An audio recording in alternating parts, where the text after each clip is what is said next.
Our last speaker is a councillor with the city of Chelsea, where he spent all his life. This is the Honourable Leo Robinson. Thank you very much.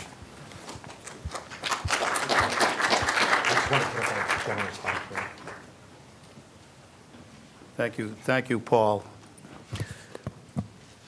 Thank you, Judy, for inviting me here today. Actually, I just got back from Denver. Actually, the city of Chelsea was out there competing to become an all-American city, which we did win last night, and I was able to share that with John.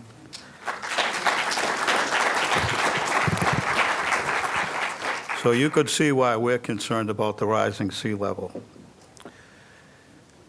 Chelsea's connection to its waterfront and its vitality that connection brings is of historical and continuing importance.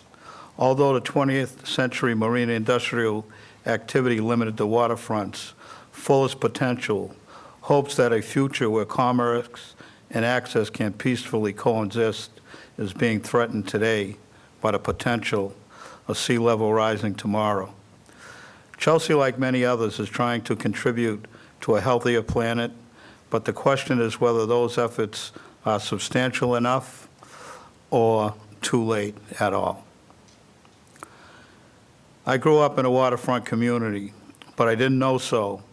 I didn't know so because of the heavy industrial and bulk storage of goods dominated Chelsea's waterfront.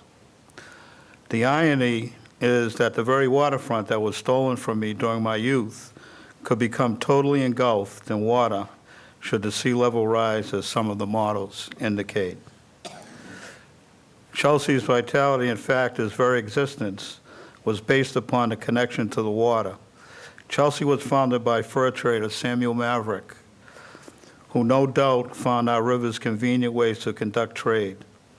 Later on, shipbuilding was Chelsea's major industry, and the country's first water ferry traveled between Chelsea and Boston.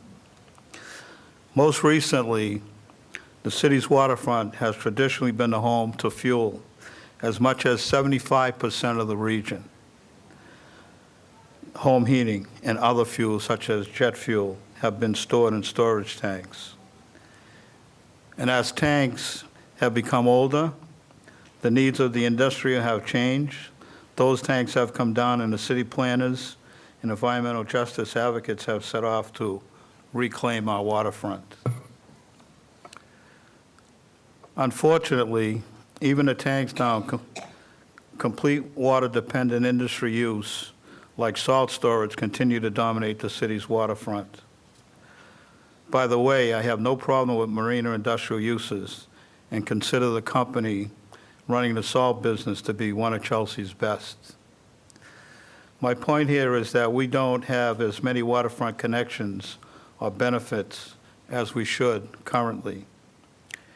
Even if those uses, marine and industrial uses, does not come along, what has been left behind from the previous uses, oils and other contaminants in the ground, limit our ability to full capitalize on what could otherwise be a tremendous community resource.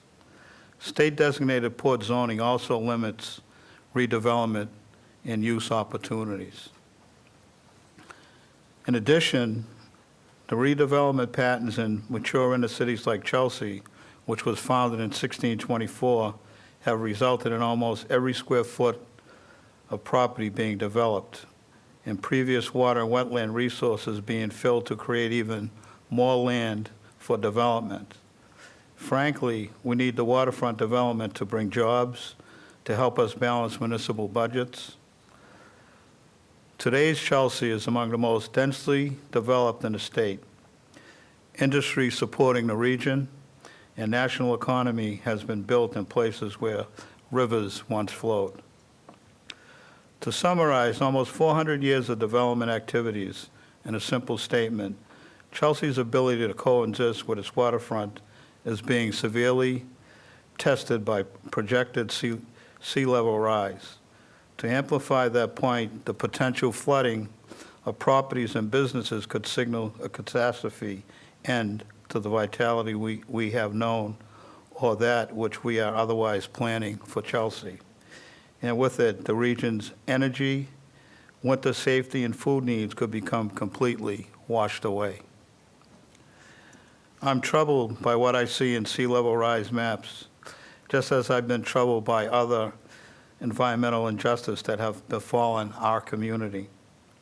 Toxic waterways left over from the Industrial Revolution, contaminated lands from generations of oil storage, and heavy industrial activities, polluted air from dieseling trucks that use Chelsea as a cut-through in support of the regional economy, and airplanes flying constantly overhead that break the peace that our residents should enjoy, are all bad enough. But now climate change poses a direct threat to everything we are trying to otherwise make right. Adapt, we may. That's the Chelsea way. Maybe the New England Produce Center could become the New England Seafood Center. But seriously, maps are shown to the real tragedy that what happened if we don't take a substantial coordinated action now. I hesitate when I use the word adapt because it makes it sound easier than the very well could be. Adaptation will be difficult at best, and at this point, not practical. I say not practical because the cost of adaptation might be too expensive for anyone to agree that it needs to happen, at least prior to some of the big events like that, what we saw in New York and New Jersey happening first. An additional concern about adaptation is that the very people in Chelsea and other places most impacted by sea level rises may be the ones least able to afford any contribution towards the cost of adaptation. When overlay flood maps to areas of poverty in Chelsea, for example, you see that several of our most impoverished neighborhoods are most vulnerable. When I took a look at such maps, I think of New Orleans and how poor people lost everything in Katrina.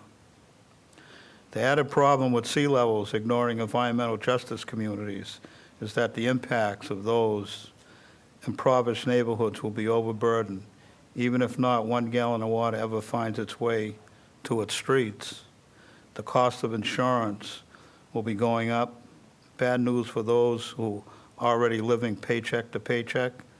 And with that threat, there may well be a negative impact on property values, thus sapping away the value of what is the greatest asset of those of low-income families may have. I don't have the answers to those concerns.